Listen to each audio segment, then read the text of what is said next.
Hello friends, welcome to friendly PSC. ഞാൻ ആര്യ. അപ്പോൾ ഇന്ന് നമ്മൾ LPUP അസിസ്റ്റൻറ്റിന് PSC ചോദിച്ച മലയാളം ചോദ്യങ്ങളാണ് സോൾവ് ചെയ്യുന്നത്. അതുപോലെ ആ ക്വസ്റ്റ്യൻ പേപ്പർ സോൾവ് ചെയ്യുമ്പോൾ നമുക്ക് കാണാം പല ക്വസ്റ്റ്യൻസും റിപ്പീറ്റായിട്ട് PSC ചോദിക്കുന്നുണ്ട്.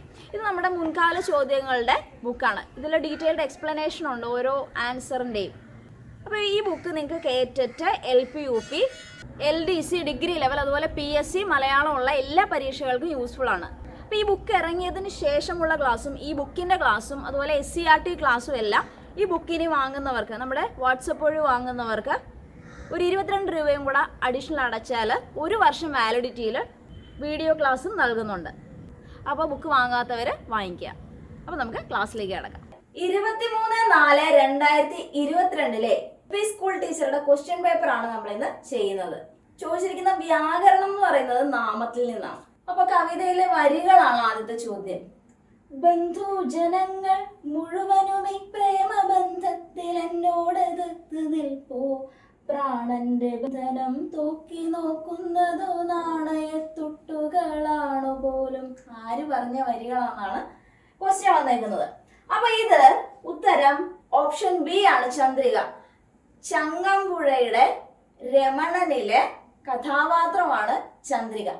അപ്പോൾ രമണന്റെയും ചന്ദ്രികയുടെയൊക്കെ കഥയൊക്കെ നിങ്ങൾക്ക് അറിയായിരിക്കും. അപ്പോൾ അതിൽ രമണൻ എന്ന് പറയുന്നത് വളരെ പാവപ്പെട്ട ആട്ടിടയനാണ്. ചന്ദ്രിക സമ്പന്ന കുടുംബത്തിലെയാണ്.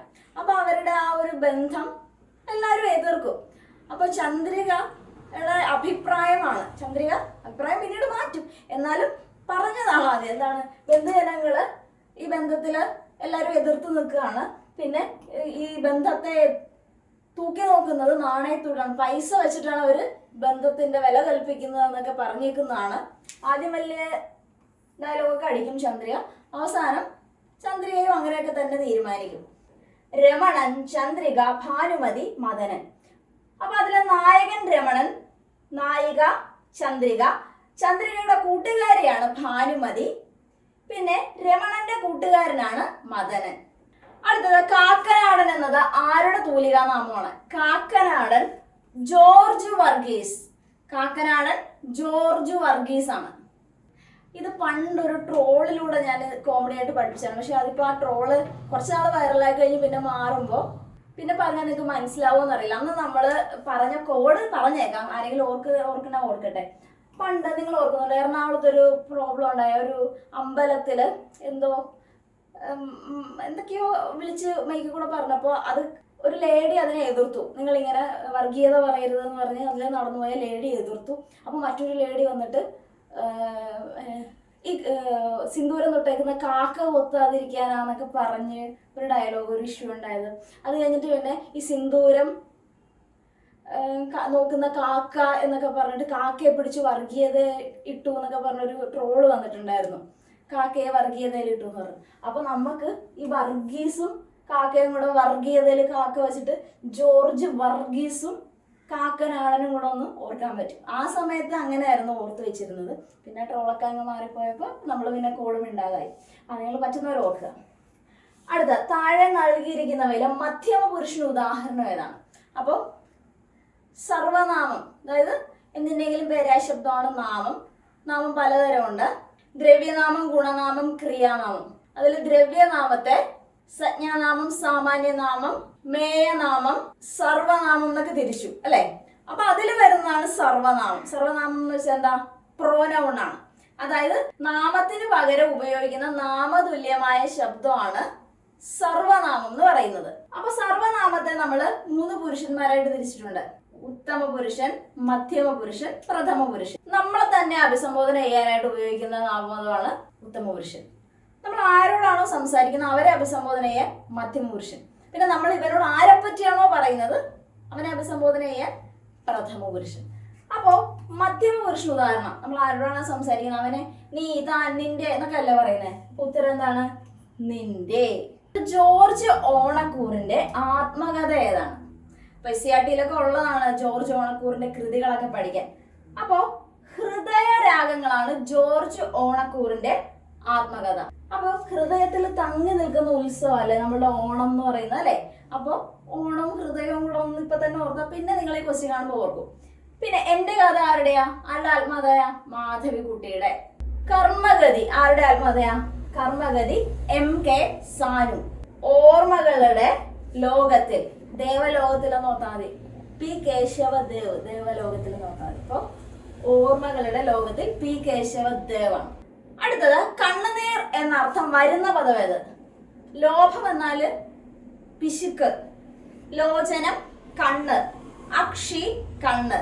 അപ്പൊ ലോചമാണ് കണ്ണുനീർ. തന്നിരിക്കുന്ന വാക്യത്തിലെ തെറ്റായ ഭാഗം ഏതാണ്? എല്ലാ മാസം തോറും, വായിച്ചപ്പോ തന്നെ മനസ്സിലായി, ഈ എല്ലാത്തിന്റെയും തോറിന്റെയും ഒരേ അർത്ഥമാണ്. അപ്പൊ അത് ഒരേ വാക്യത്തിൽ ഉപയോഗിക്കണോ?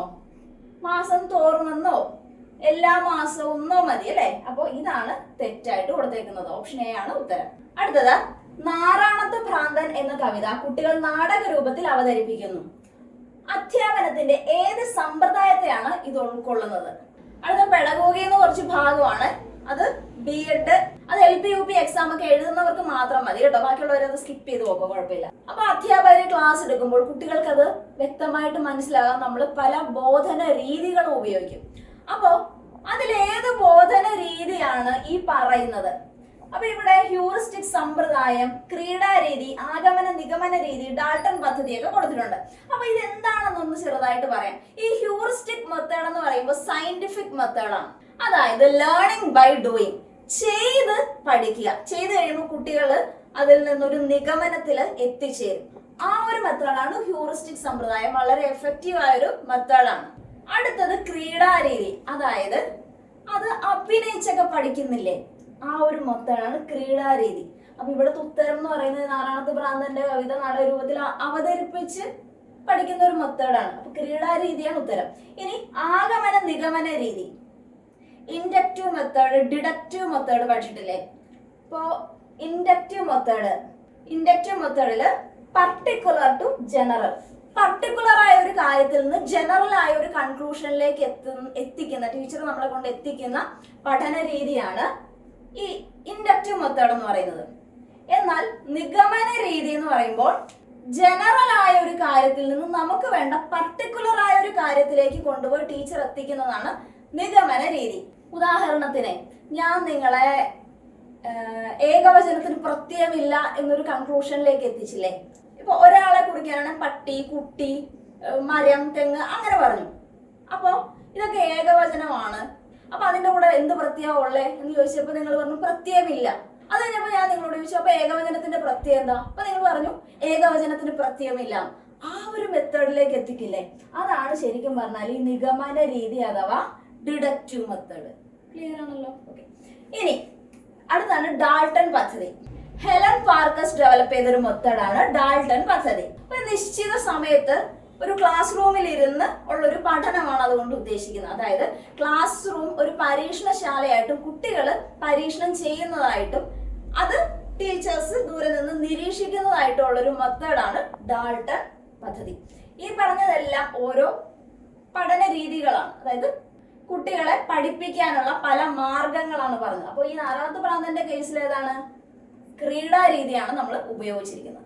ഇനി അടുത്തത് ഭാഷാപരമായ ബുദ്ധിയുടെ വളർച്ചയ്ക്ക് ആവശ്യമല്ലാത്തത് താഴെ സൂചിപ്പിക്കുന്നതിൽ ഏതാണ്? ഭാഷ ഡെവലപ്പ് ചെയ്യാൻ ഇതിൽ വേണ്ടാത്തൊരു സാധനമുണ്ട്, അത് ഏതാണ്? പ്രഭാഷണങ്ങൾ ഭാഷ ഡെവലപ്പ് ചെയ്യും, സെമിനാറുകൾ ഭാഷ ഡെവലപ്പ് ചെയ്യും, അഭിമുഖം ഭാഷ ഡെവലപ്പ് ചെയ്യും. നേരെ മറിച്ച് ഗ്രാഫ് വരച്ച ഭാഷ ഡെവലപ്പ് ആവോ? ഇല്ല. അതായത് ഡയഗ്രമാറ്റിക് റെപ്രസെന്റേഷൻ, ആ ഭാഷ അവിടെ പ്രത്യേകിച്ച് ഉപയോഗം വരുന്നില്ലല്ലോ. അപ്പോൾ ഉത്തരം ഏതാണ്? ഓപ്ഷൻ ഡി ആണ്. അടുത്തത് കുട്ടികളുടെ പോർട്ട്ഫോളിയോ വിലയിരുത്തുന്നത് ഏത് വിലയിരുത്തലിന്റെ ഭാഗമായാണ്? ഇപ്പൊ കുട്ടികൾ നന്നായിട്ട് പഠിക്കുന്നുണ്ടോ, അവർക്ക് എന്തെങ്കിലും പ്രശ്നങ്ങളുണ്ടോ, കുറവുകളുണ്ടോ, ഇതൊക്കെ നമ്മൾക്ക് മനസ്സിലാക്കാൻ, അതായത് ആസ് എ ടീച്ചർ എന്ന നിലയ്ക്ക് മനസ്സിലാക്കാനായിട്ട് നമുക്ക് ഏറ്റവും എഫക്റ്റീവ് ആയിട്ടുള്ള മെത്തേഡ് ഏതാണ്? നിരന്തര വിലയിരുത്തൽ, CCE, continuous and comprehensive evaluation പഠിച്ചിട്ടില്ലേ B.Ed പഠിച്ചപ്പോ? അപ്പൊ CCE അഥവാ കണ്ടിന്യൂസ് ആൻഡ് കോംപ്രഹെൻസീവ് ഇവാലുവേഷൻ, നിരന്തര വിലയിരുത്തലാണ് കുട്ടികളുടെ പോർട്ട്ഫോളിയോ വിലയിരുത്തുന്നത്. അതായത് അപ്പുള്ള വിലയിരുത്തല്. ഇപ്പൊ ടീച്ചർ ഒരു വർഷം കഴിഞ്ഞിട്ട് ഒരു പരീക്ഷ നടത്തി കഴിഞ്ഞാൽ അപ്പോഴേ കുട്ടിയുടെ കുറവ് അറിയാൻ പറ്റുള്ളൂ. നമുക്ക് അപ്പ പരിഹരിച്ചു പോകണമെങ്കിൽ ഏറ്റവും എഫക്റ്റീവ് ആയിട്ടുള്ള വിലയിരുത്തൽ മെത്തേഡ് ഏതാണ്? നിരന്തരമായിട്ട് വിലയിരുത്തൽ. ഓപ്ഷൻ എ ആണ്. അടുത്തത് വിഷയങ്ങളെ വേർതിരിച്ച് പഠിപ്പിക്കുന്നതിന് പകരം പരസ്പരം ബന്ധപ്പെടുത്തി പഠിപ്പിക്കുന്ന സമീപനം. നമുക്കിപ്പോ ഒരു കാര്യം അറിയാം, കുട്ടിക്കിപ്പോ ഒരു കാര്യം അറിയാം, ഇന്നത് ആയിട്ട് ബന്ധപ്പെട്ട് അവൻ അടുത്തത് പഠിക്കുന്നത്, ഞാൻ എപ്പോഴും നിങ്ങളോട് പറയില്ലേ, നമ്മൾ ബന്ധപ്പെടുത്തി പഠിക്കണം. അതായത് ഇപ്പോ നമ്മുടെ മലയാള വ്യാകരണ ഡയഗ്രം തന്നെ നിങ്ങൾക്കിപ്പോ പിന്നെ വ്യാകരണം പെട്ടെന്ന് പഠിക്കാൻ പറ്റുന്ന എന്തുകൊണ്ടാ, നമ്മൾ ബന്ധപ്പെടുത്തിയാ പഠിച്ചത് അല്ലെ.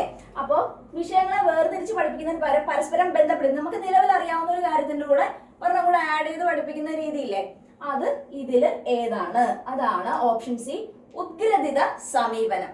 അതായത് നോൺ ടു അൺനോൺ. നമുക്ക് അറിയാവുന്ന സാധനം ഇന്നത് നമുക്കറിയാം, അതിന്റെ ഇന്നതാണ് ഇത് എന്ന് പറഞ്ഞ് പഠിപ്പിക്കുന്നതാണ് നോൺ ടു അൺനോൺ അഥവാ ഇന്റഗ്രേറ്റഡ് മെത്തേഡ്, ഉദ്ഗ്രഥിത സമീപനം. ഫോർ എക്സാമ്പിൾ, ഞാൻ നിങ്ങളെ നാമം പഠിപ്പിച്ചു, എന്നിട്ട് നാമത്തിന് ഒരെണ്ണം ഉണ്ടെന്ന് കാണിക്കാൻ, അല്ലെങ്കിൽ നാമത്തിന് ആണോ പെണ്ണോ ആണെന്ന് കാണിക്കാൻ, നാമത്തിന് മറ്റു വിധത്തിലുള്ള ബന്ധം കാണിക്കും, ഇതിനൊക്കെ നാമം എന്ത് ചെയ്യും, അതിന് നാമം ഇങ്ങനെ ചെയ്യും, അതിന്റെ ഫലമായിട്ട് നാമത്തിന് രൂപഭേദം സംഭവിച്ച് ലിംഗം വചനം വിഭക്തി ഉണ്ടായെന്ന് ഞാൻ നിങ്ങളെ പഠിപ്പിച്ചില്ലേ. അത് ഏകദേശം ഇതിന്റെ ഒരു ആപ്ലിക്കേഷൻ ആയിട്ടാണ് ഞാൻ അങ്ങനെ പഠിപ്പിച്ചത്. ക്ലിയർ അല്ലേ? അപ്പൊ LP UP ഒക്കെ പ്രിപ്പയർ ചെയ്യുന്നവർക്ക് ഇതൊക്കെ മനസ്സിലായെന്ന് വിചാരിക്കും. നമുക്ക് അടുത്ത ക്വസ്റ്റ്യൻ പേപ്പറിൽ കാണാം.